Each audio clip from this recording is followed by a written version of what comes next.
Guys, hey guys, it's Melissa here. Okay, so what's going on? I said in my last video I have a lot going on, and I do. Well, since then, and I want to share this with women, I have, been talking to a pregnancy center and seeing what they have to help women. And I also had a job interview, and that was for New Hampshire. So that is something that would be there if I want later on in life to go back to New Hampshire. Right now, I'm staying in Colorado. But yeah, so also had this, I signed up for this stuff to take care of myself, self care stuff. And I had a class about stress. And I want to share this because God used this in my life to help me see something this morning, and it wasn't the funnest thing that I had to see, but I did see it. Um, so I was like, some of the hardest things for me is there's so much I want to do because I'm a go-getter that it's hard for me to sometimes, just settle with one job because I'm always learning, I'm always taking on more, always more, right? And I'm always wanting to do more. So we had talked about slowing down, and I'm like, I already slowed down, and I have slowed down these last 2 years. It seems like, well, no, probably this last 1 year more because I finished homeschooling last year. So I'm like, slow down more, slow down even more. That's basically it is uncomfortable for me to slow down even more. And so we talked about this, and this was supposed to be about stress, but we got in there and we talked about why it's so difficult for me to slow down. And I'm like, I think I'm just hyper. My mom was hyper, my mom was a Catholic, and she was hyper, and she Catholics tend to do a lot, right? Because you're earning your favor with God.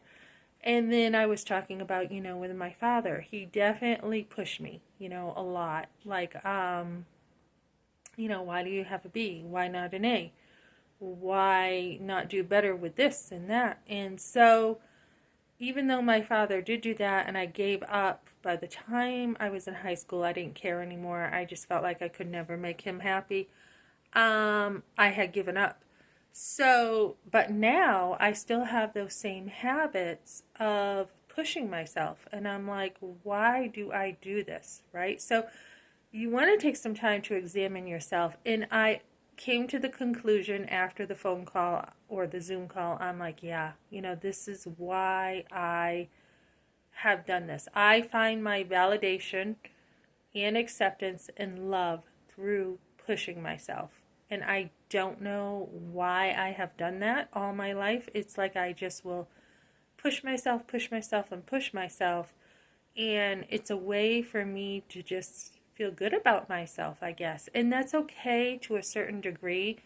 But when it gets to the level that it does sometimes for me, where I'm like, okay, I've got like three different jobs and I don't know which one to take, and that's not healthy, right? And I guess what happens with me is at the beginning I'm like, yeah, this is cool, I can do the work, this is cool, and I feel good about myself. But then as time goes on, I'm like, this isn't really making me happy, this job or whatever. So what I did notice in my resume, I did my resume, and I noticed two to three different times in my life where I had taken on more jobs. One was after the abortion. There was like, I don't know, 15 to 20 jobs after the abortion. And the other time was when I took the post abortive class. After that, I had taken on a lot of jobs too. And so when we have trauma in our life, a lot of times we don't want to feel. We just want to stay busy. We do not want to feel because we have the memories to deal with. So she just challenged me to sit in the discomfort of not doing anything, just sit in it. And this morning I was like, yep, I see it. I don't want to feel. I don't want the memories to come back. And when I had panic attacks, that was scary to me. It was super scary because you don't know when they're coming and you don't know when they're going to leave. You just have to kind of breathe through it and be like, okay, you are safe now. You are not there. You've got to deal with it. So on top of this, I talked to a pregnancy center today and I was like, this really interests me that you have a different curriculum called Surrender the Secret instead of Forgiven and Set Free. And I said, this is personal to me because I have taken 2 post-abortive classes with Forgiven and Set Free, and I really didn't feel totally satisfied with any curriculum. And so I said, what are the results of this class? How is it different? What are you seeing from women? Because the trauma affects women so much. It's not just a dentist appointment. It's made to be such an insignificant thing, abortion, and it's not. So she said what they're seeing is a lot of women need to take classes repeatedly. It's not one post-abortive class. It's a repeative thing, and usually a lot of women will volunteer in the pregnancy centers because they need the ongoing support to replace the lies with truth. So as we look at this, and as a Christian, we want to look at, does our Father in heaven, our real Father, really want us this busy? Does he want us being addicted to jobs, taking on jobs, and feeling validated through that? No. God already loves us, and we are enough for God. We already are. He actually has chosen us and died for us. So we don't have to do, right? And a lot of times men, and I think I've seen this too, with domestic abuse, they'll use their wives. They will use their wives to get things done and want them to work and want them to do everything so that they can sit around and not do as much, right? So our Father in heaven, he's not like that. He wants us to enjoy life and to enjoy him, and it's a whole different mindset when you think that way. And when you come from a lot of chaos like I did, it's really important to slow things down. So we want to take better care of the woman. We do. And so what I'm doing now is I'm looking at this side of things where trauma has affected women so badly from the abortion, and to be able to see what's going on. And I have somebody who is really well known. I will be picking her brain about what she sees in this and how we can take the trauma from the back end and move it to the front side of the whole abortion